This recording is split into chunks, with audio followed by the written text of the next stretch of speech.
Shalom, dari bumi Saijaan Kabupaten Kota Baru, saya Pendeta Nelce Yuliana Alelo, menyapa Bapak, Ibu, Saudara Jemaat Efata Guntung Payung dalam program Lensa Efata. Mengawali seluruh aktivitas kita di sepanjang hari ini, mari kita membaca, mendengar, serta merenungkan firman Tuhan. Untuk itu kita berdoa. Bapa Sorgawi, di dalam pengasihan Putramu Yesus, kami datang ke hadapan hadirat-Mu mengucap syukur berterima kasih oleh karena kemurahan-Mu yang menganugerahkan hari baru bagi semua kami. Mengawali aktivitas di hari ini Bapa, kami mau membaca, mendengar, serta merenungkan firman-Mu yang kudus.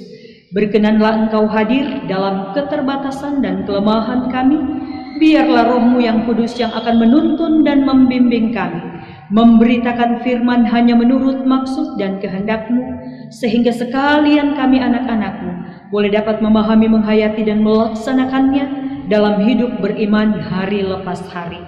Bersabdalah ya Bapa, kami sedia untuk mendengar. Di dalam nama Tuhan Yesus, firman yang hidup, kami berdoa.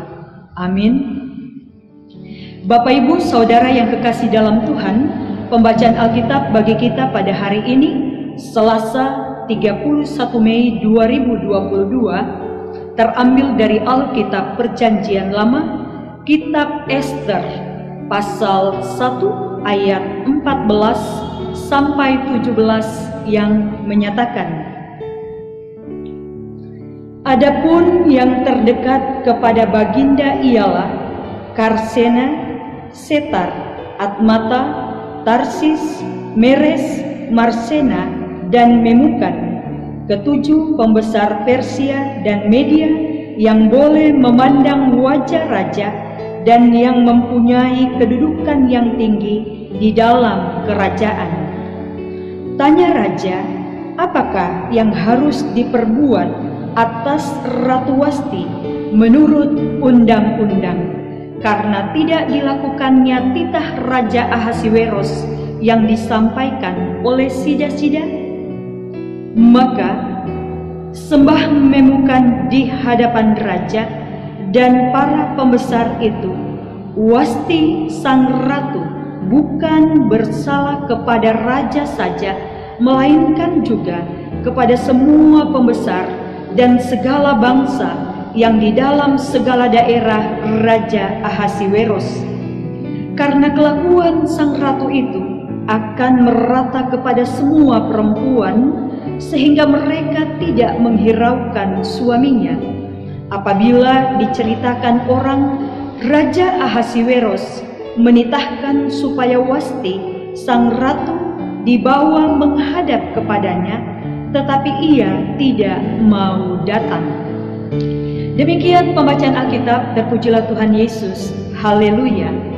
Bapak, Ibu, Saudara yang kekasih dalam Tuhan, memberi pertimbangan yang tepat.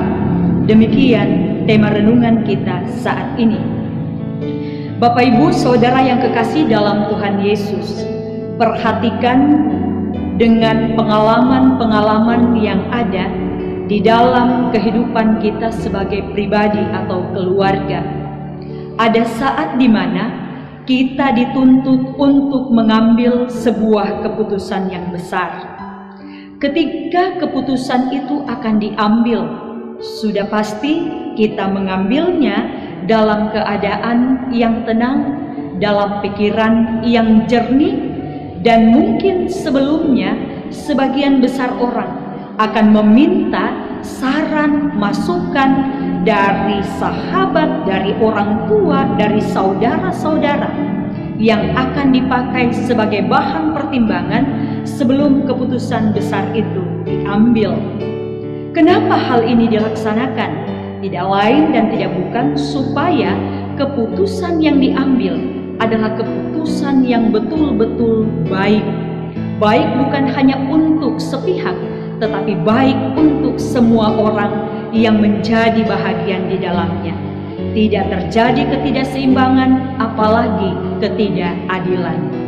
Nah, Bapak, Ibu, Saudara yang kekasih dalam Tuhan, apa jadinya jika pertimbangan, saran, masukan yang diberikan hanya mengandalkan bukan hanya sekedar aturan, ketetapan, ataupun kebiasaan semata, tetapi juga di dalamnya ada kepentingan-kepentingan, ada sebuah upaya untuk memberikan atau menyenangkan hati orang-orang yang memintanya. Semuanya itu pasti juga akan membawa dampak yang tidak baik di dalam pengambilan keputusan tersebut.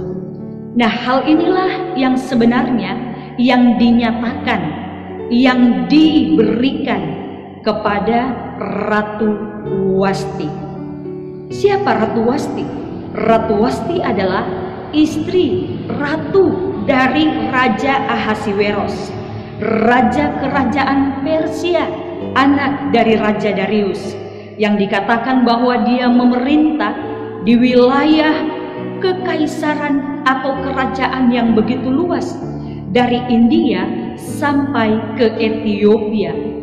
Bapak Ibu Saudara yang kekasih dalam Tuhan Yesus Kristus, apa sebenarnya yang melatar belakangi sehingga keputusan yang diambil pada akhirnya membuat Ratu Wasti harus menanggalkan gelar ratunya dan juga harus meninggalkan kerajaan Persia karena diusir oleh Raja Ahasiweros? Kalau kita membaca kitab Ester, maka di dalamnya diperlihatkan bahwa sebagai seorang raja yang terkenal kaya, yang memiliki harta kekayaan yang berlimpah, tidaklah heran Raja Ahasiweros ini mengadakan pesta yang cukup panjang. Dikatakan dia melaksanakannya selama kurang lebih 6 bulan. Bukan waktu yang panjang, kemudian masih ditambah dengan waktu 1 minggu lagi. Di dalam waktu yang ada penambahan ini, kemudian dikatakan bahwa Raja Ahasiweros bukan hanya sekedar memamerkan harta kekayaan yang dimilikinya, tetapi juga dia meminta untuk Ratu Wasti sebagai istri yang terkenal karena kecantikan dan kemolekannya juga hendak dia pamerkan di hadapan semua undangan yang datang pada pesta tersebut.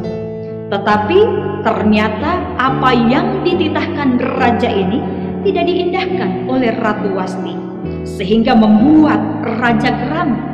Dan di dalam kegeramannya, di dalam kemarahannya, di dalam pemikiran yang saat itu tidaklah jernih, dia kemudian meminta pertimbangan dari para pemuka, dari pejabat-pejabat pemerintahan yang ada di kerajaan Ahasiweros, yaitu kerajaan Persia. Dikatakan dalam pemberitaan firman Tuhan yang kita baca bersama, mereka memberikan pertimbangan hanya dari sudut pandang undang-undang atau kebiasaan saja. Mereka menganggap bahwa apa yang dilakukan oleh Ratu Wasti adalah sesuatu yang menggambarkan bahwa mereka tidak setia, tidak taat, tidak patuh kepada suaminya. Dianggap sebagai suatu hal yang membangkang atau melawan. Nah, oleh karena itu kita melihat bahwa sebenarnya masih ada banyak faktor yang bisa juga diberikan di dalam pengambilan keputusan-keputusan yang ada. Mungkin dari segi kebudayaan, dari segi keberadaan Ratu Wasti sebagai perempuan, atau faktor-faktor yang lain. Namun yang terjadi adalah demikian, sehingga kita melihat keputusan yang diberikan oleh Raja Ahasiweros ini merupakan keputusan yang tidak adil, keputusan yang tidak seimbang, keputusan yang pada akhirnya memutuskan hubungan suami istri dan juga menanggalkan gelar ratu dari Wasti yang ada saat itu. Nah, Bapak Ibu Saudara yang kekasih dalam Tuhan Yesus Kristus, dari kisah Raja Ahasiweros dan para pejabat-pejabat kerajaan Persia pada waktu itu mau mengingatkan bahwa ketika pengambilan keputusan yang dijalankan, jangan hanya untuk mementingkan atau juga jangan hanya untuk memuaskan pihak-pihak tertentu saja, karena kedudukan mereka, karena tingkat harkat martabat kedudukan mereka di dalam masyarakat, atau bahkan juga di dalam kehidupan yang dipandang dengan berbagai macam hal yang bersifat keuntungan semata. Tetapi di dalamnya mau mengingatkan kepada kita bahwa ketika keputusan ini akan diambil, maka di dalamnya harus dipikirkan sebaik-baiknya, harus dipertimbangkan masak-masak, daripada akhirnya akan membawa kepada ketidakbaikan. Nah, Bapak Ibu Saudara yang kekasih dalam Tuhan Yesus Kristus, sebaliknya kita harus belajar sebagaimana yang dilakukan oleh Tuhan Yesus ketika memperlakukan perempuan yang dianggap sebagai perempuan yang berdosa. Tuhan Yesus tidak serta-merta ikut untuk memaki, ikut untuk menghakimi, tetapi sebaliknya dia meminta agar perempuan itu bertobat, agar perempuan itu memperbaiki kehidupannya kembali kepada jalan yang dikehendaki oleh Allah. Nah, Bapak Ibu Saudara yang kekasih dalam Tuhan, pengambilan keputusan ini juga memerlukan pertimbangan-pertimbangan yang baik ketika kita ada dalam tugas dan tanggung jawab sebagai warga jemaat. Kita tahu bersama bahwa di dalam gereja pun juga ada keputusan-keputusan yang harus diambil dalam keberadaan sebagai presbiter, diaken, penatua, pendeta. Terkadang suka atau tidak suka, keputusan kita akan berlaku dalam perjalanan kehidupan pelayanan kesaksian persekutuan. Oleh sebab itu, hendaklah keputusan yang diambil adalah keputusan yang baik, bukan keputusan yang dilandaskan untuk memuaskan hati orang, memuaskan hati sekelompok orang, atau juga untuk melegalkan keinginan-keinginan kita yang hanya sepihak. Tetapi biarlah keputusan yang diambil dalam kebersamaan adalah keputusan yang betul-betul mau memperlihatkan bahwa ketika itu diambil dan dilaksanakan, membawa berkat dan sukacita dalam kehidupan semua orang yang ada di dalamnya. Terlebih khusus Bapak Ibu Saudara yang kekasih dalam Tuhan, kita Gereja Protestan di Indonesia bagian Barat mempersiapkan diri untuk ada di dalam pemilihan diaken dan penatua. Ini juga memberikan kesempatan bagi kita untuk mengambil keputusan yang baik, bukan hanya tentang siapa yang kita pilih, tetapi juga ketika pilihan itu jatuh kepada kita, kita harus memutuskan untuk datang melayani sebagai alat kesaksian di mana Tuhan tempatkan kita berkarya. Kita bergumul untuk itu. Kita memutuskan bukan apa yang menjadi kehendak kita, tetapi apa yang menjadi kehendak Tuhan. Tuhan memberkati kita. Amin. Bapak Ibu Saudara, mari berdoa. Kami datang ke hadapan hadirat-Mu yang kudus Tuhan, bersyukur berterima kasih untuk firman-Mu yang sudah boleh kami baca, dengar, dan renungkan, yang mau memperlihatkan kepada semua kami, agar ketika kami mengambil keputusan, kami boleh dapat mengambil keputusan yang baik, yang seimbang, yang penuh keadilan. Bahkan ketika kami diminta untuk memberikan saran dan pendapat, biarlah kami boleh dapat memberikannya di dalam kejujuran yang sebaik-baiknya. Kami bersyukur atas firman-Mu yang sudah boleh mengingatkan kami. Saat ini Bapa, kami berdoa untuk anak-anak-Mu yang ada di Jemaat Efata Guntung Payung. Biarlah Engkau yang senantiasa menyertai dan memelihara kehidupan mereka semuanya dalam keberadaan sebagai presbiter, diaken, penatua, pendeta, unit-unit misioner, pegawai, bahkan seluruh warga jemaat, semua simpatisan. Biarlah Tuhan senantiasa menyertai mereka dalam melaksanakan segala tugas dan tanggung jawab yang ada, baik di dalam pelayanan, di tengah rumah tangga dan keluarga, di tengah usaha dan kerja, bahkan di dalam aktivitas hari lepas hari.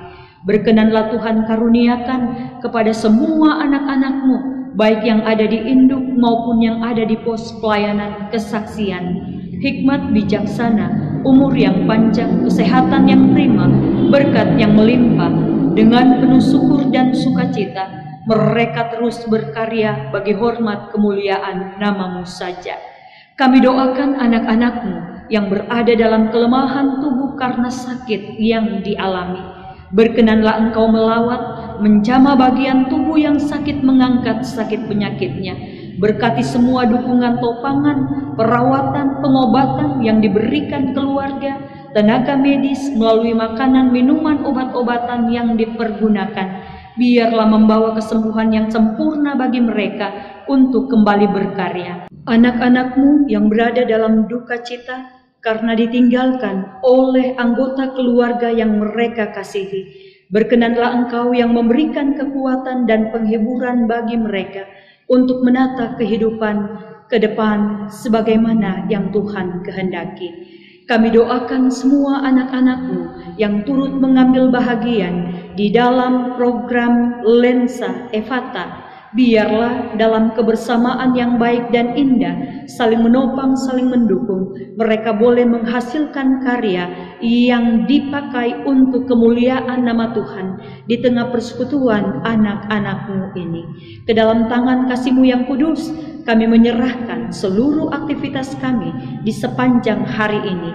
Berkenanlah Tuhan yang menyertai dan memberkati, sehingga semuanya itu boleh membawa sukacita ketika kami berkarya layan dan kami memuliakan nama Tuhan dalam kebersamaan yang baik dan indah.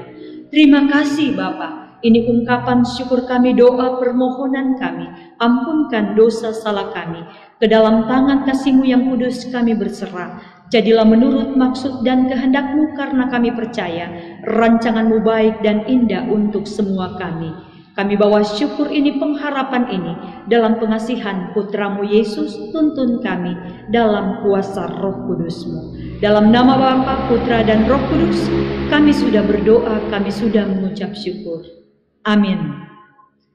Terima kasih, sampai berjumpa kembali. Salam sehat, Tuhan memberkati.